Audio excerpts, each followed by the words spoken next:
Hello, and welcome to KJ's Kitchen. I'm KJ. I am 15 years a master level fitness trainer, a fitness nutrition specialist. But most important to me, I'm a happy mom serving up healthy meals from my kitchen to yours.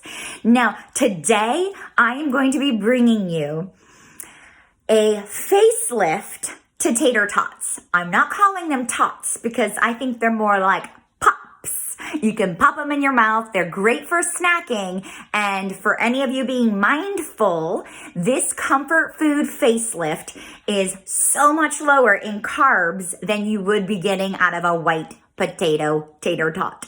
We're going to be using an amazing superfood, cauliflower. All right, let's get cooking. Okay, so first things first, you've got your oven set to 450 degrees, preheating. Get out your food processor. If you don't have a food processor, you're gonna do a lot of chopping. We've got a half head of cauliflower here, and that's about 6 to 7 ounces.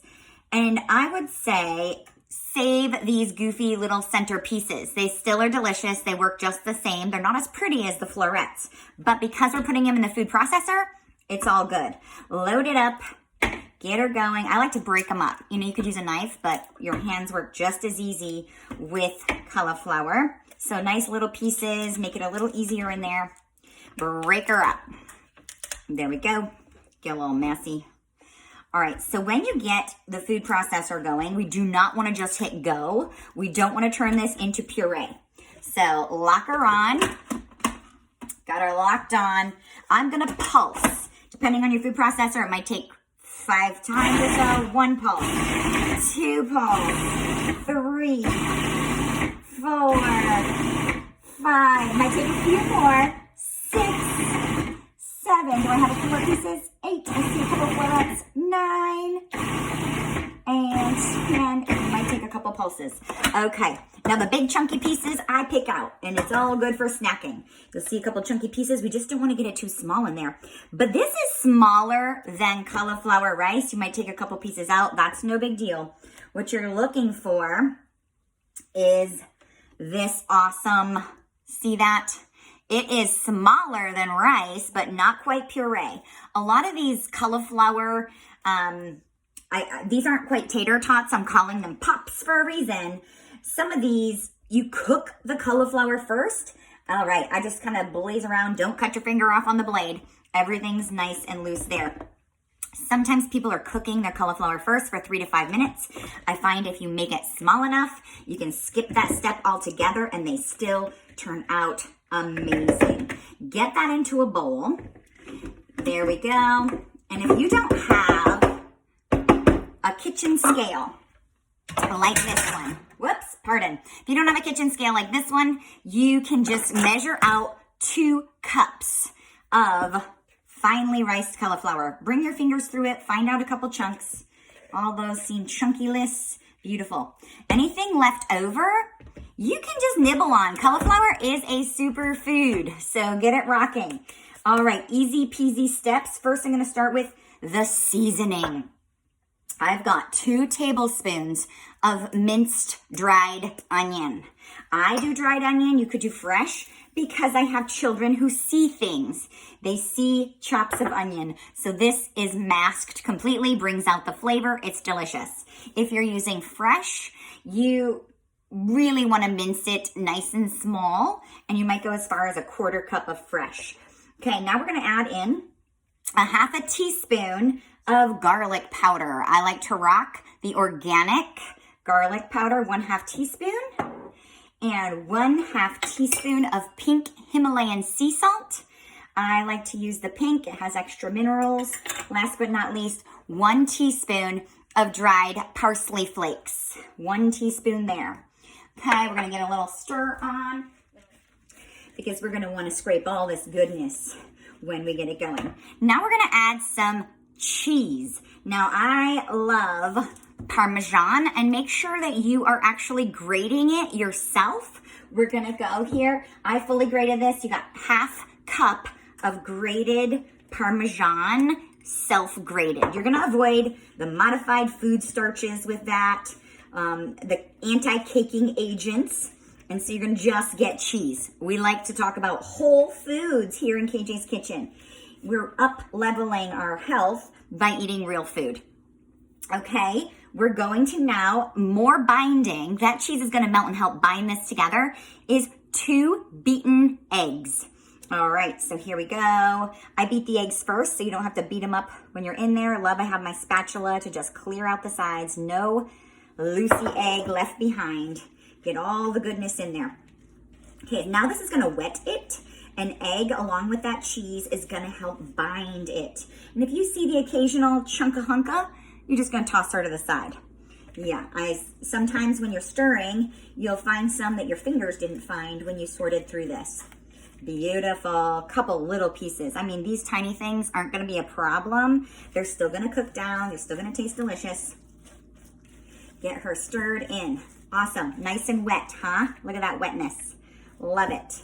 Okay, if you've ever done any form of meatloaf or tater tots or anything that needs to help bind, it is very good to use some form of binder. Now we've got this gluten-free plain breadcrumbs. I'm going with a 1/4 cup. You could be using something like flax meal if you absolutely want to avoid even the rice or anything in this. This is rice, potato starch. Let me actually check. This brand is 4C. They also make gluten-free panko. And in here we've got rice flour, raisin juice concentrate, honey, and salt. That's it, it's rice-based. If you're avoiding rice in your diet for any reason, you might think of trying this with a flax. I won't promise they get as crispy, but they definitely will bind. They might be a little softer. So I like that crispy addition of using breadcrumbs. And that is it. How easy is that?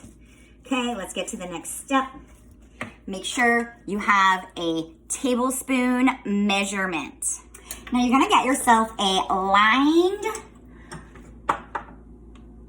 pan. This one's got a little lip on it, and I line it with parchment paper. I suggest the parchment, number 1, to avoid things from sticking. Number 2, it helps with the crisp factor. So all I'm using is my little scooper, 1 tablespoon. I'm gonna pop her here. You see, I kind of push it down so it's gonna create that little shape. Just like you would if you were building a sandcastle. Tap her out and look at that little guy. He's a little mound, okay? We could call these cauliflower drops because they remind me of, and give them space. You want a little space, maybe a 1/2 inch in between each. You could call them drops. They remind me of gumdrops. Or I'm calling them pops, because they're poppable. You pop them in your mouth. I would not call these tater tots or cauliflower tots because the shape alone does not look like a tot. Now, I don't have time for making the shape of tots. I don't know about you. If you do have the time, well, by all means, I'm not gonna stop you. I don't mind the shape of this. My kids don't mind the shape of this. And just call them what they are. So if you're making tots at home, rock and roll to ya. And otherwise, we're making pops or drops. I'd like to hear from you. What do you think we should call these? Cauliflower drops or cauliflower pops? They're so poppable. They're so delicious. I don't even think you need ketchup the way you often will dip a tater tot in ketchup. Because of all the seasonings we used, I think you are absolutely fine to simply pop them in your mouth. These make for an amazing health-conscious snack.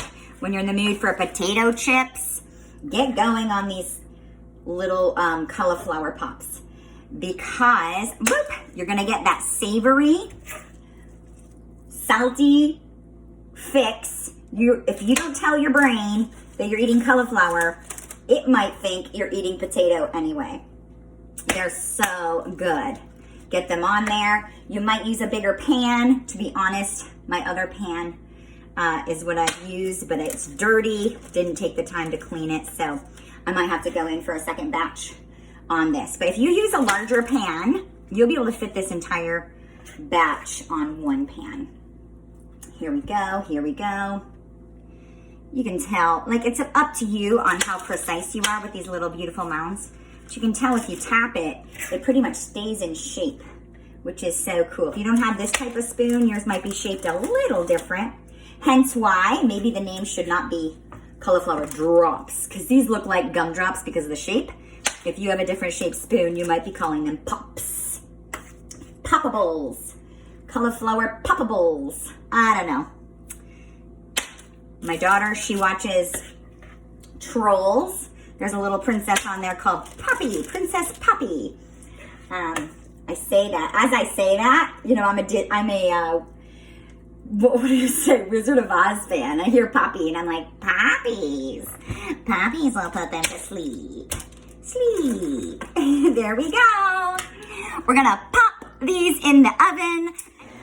Okay, after 20 minutes, and again, depending on your oven, maybe a little less, maybe a little more, you have beautifully golden, let me show you these up close.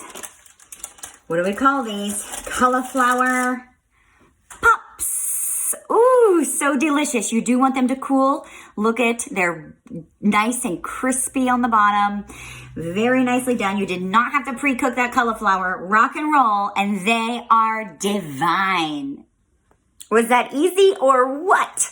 All right, now I've got to give these puppies a little taste. So easy. I let them cool a couple minutes. Now, the bottom got beautifully browned and crispy, and the top got nice and crispy too. And they are bursting with flavor. Okay, I'd like to hear from you. Do we call these cauliflower drops because they look like a little gumdrop? Or cauliflower pops because they're completely poppable?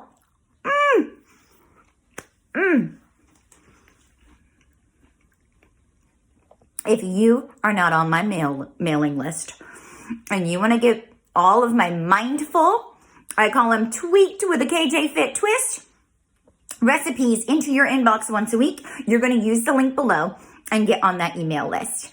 And if you loved what you saw today, if you have anyone who this recipe could serve, please share. Lots of love to everybody. If you need an awesome support community, my KJ Fit Club is wide open. I am here to help you on any journey you're on, wherever you are in your health or your fitness. I've got tips, tools, and tricks from the trainer to help you along your way. So please, you can also join the group. I'll put that link in the comments below as well. And you all have a most blessed day. Take care. I'll see you next time in KJ's Kitchen.